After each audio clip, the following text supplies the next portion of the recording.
Alright guys, it's time to play some League of Legends.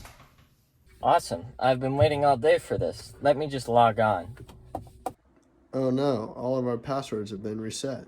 That's fine. We can just use the security question. Did you guys also set your security question as the 2017 AP Calculus Free Response question number 5? Hey, Obviously. Now we have to do math. No, it's okay. I can just look up the key. Hey man, we have to do the math. But why? Because of academic honesty, Razak. God, didn't you pay attention at all in Miss Louie's class?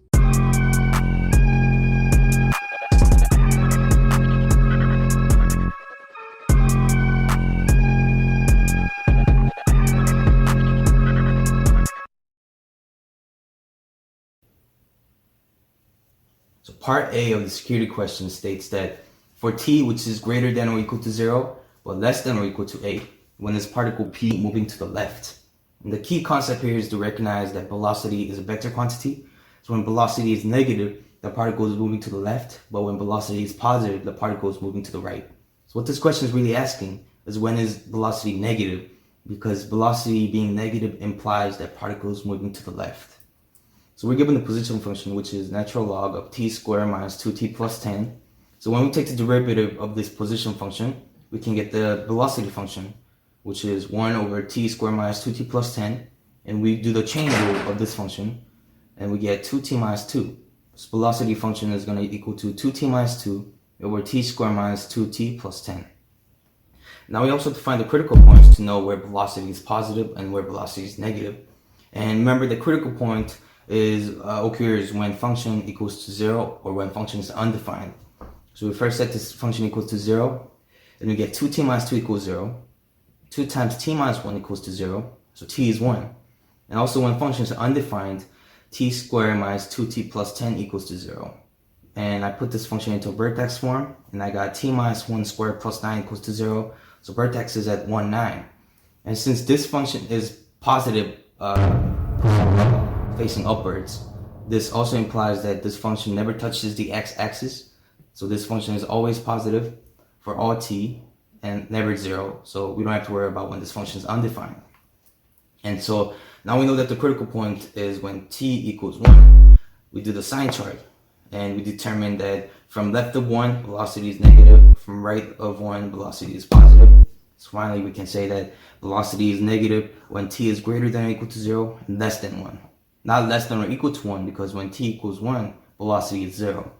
And so our answer would be particle p is moving to the left when t is greater than or equal to 0 and less than 1. So you get 1 point for finding the derivative of the position function and thus the velocity function.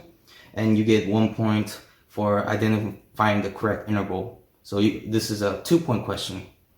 And common mistake people could make is not recognizing that velocity is a vector quantity, and thus that when velocity is negative, the particle is moving to the left, and when velocity is positive, the particle is moving to the right. And you can also make some algebraic errors on this step, finding the critical points. So and one other common mistake people could make is saying that particle p is moving to the left when t is greater than or equal to 0 and less than or equal to 1, when it's actually just less than 1, because when t equals 1, velocity is just 0. And another mistake could be forgetting the chain rule, because this is a function inside of the function t squared minus 2t plus 10, so you always have to do the chain rule of this function, getting 2t minus 2. So thank you.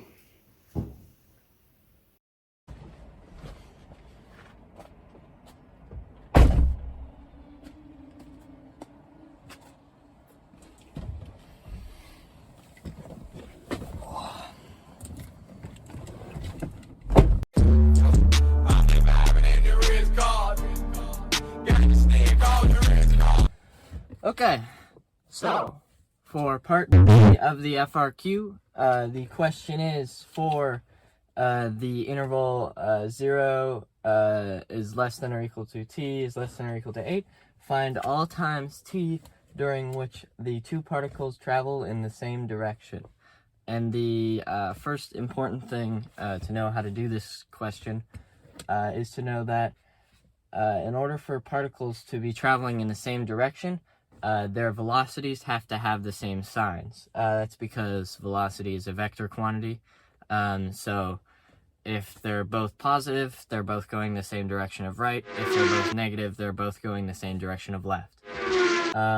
So the first step to find the signs of v of q of t is to make the velocity of particle q equal to 0, and then you solve it out, and you get the x-intercepts for the graph of the velocity of particle q are 5 and 3. And then you use those, since you know that the graph of velocity of particle q is a parabola. You can make a sign chart with that, and that gives you a sign chart of the velocity of particle q is positive from 0 to 3, negative from 3 to 5, and positive from 5 to 8. And all you have to do at this point is take the sign chart that we got earlier from question A and compare it.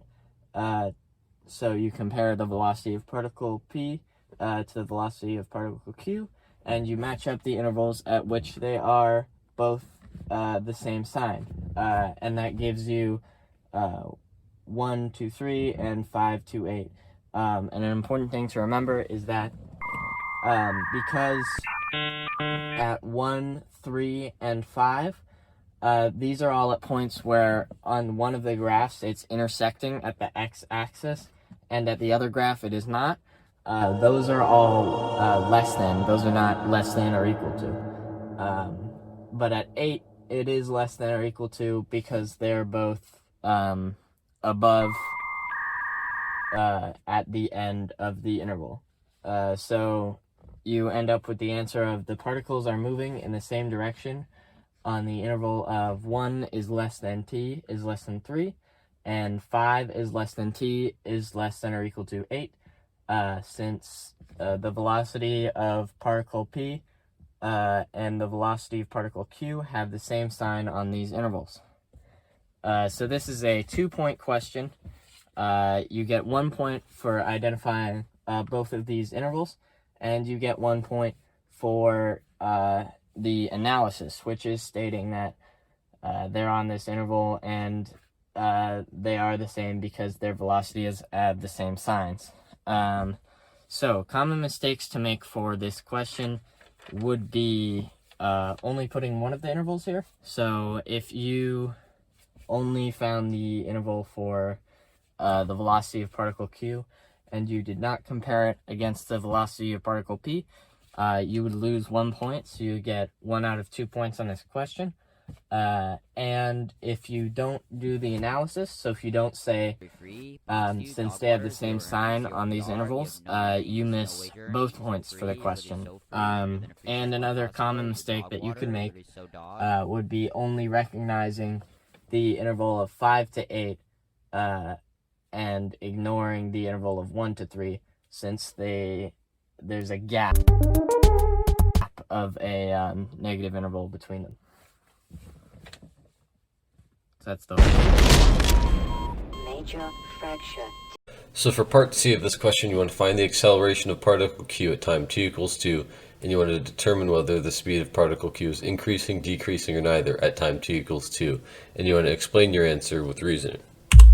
So for the first part of this question, you're already given the velocity equation, and all you have to do is find the derivative of the velocity to find the acceleration, which is 2t minus 8.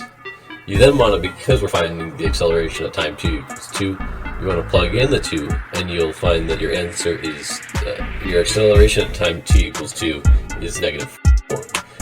You then, for the second part of this question, you want to find the velocity, and you want to find the sign of the velocity, which is positive, and this tells you that because the acceleration is negative and the velocity is positive, it'll tell you that the speed of particle q is decreasing at time t equals 2 because its signs are opposite.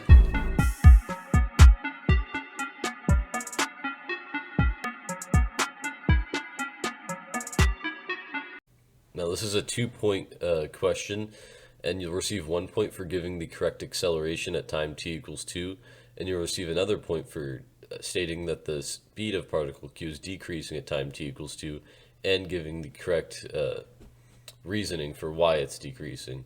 And a common mistake for this question is simply stating that because the acceleration is negative, that the speed of particle q is decreasing. But you actually have to mention the sign of the velocity and mention how the differing sign of velocity and acceleration is what makes the particle decreasing.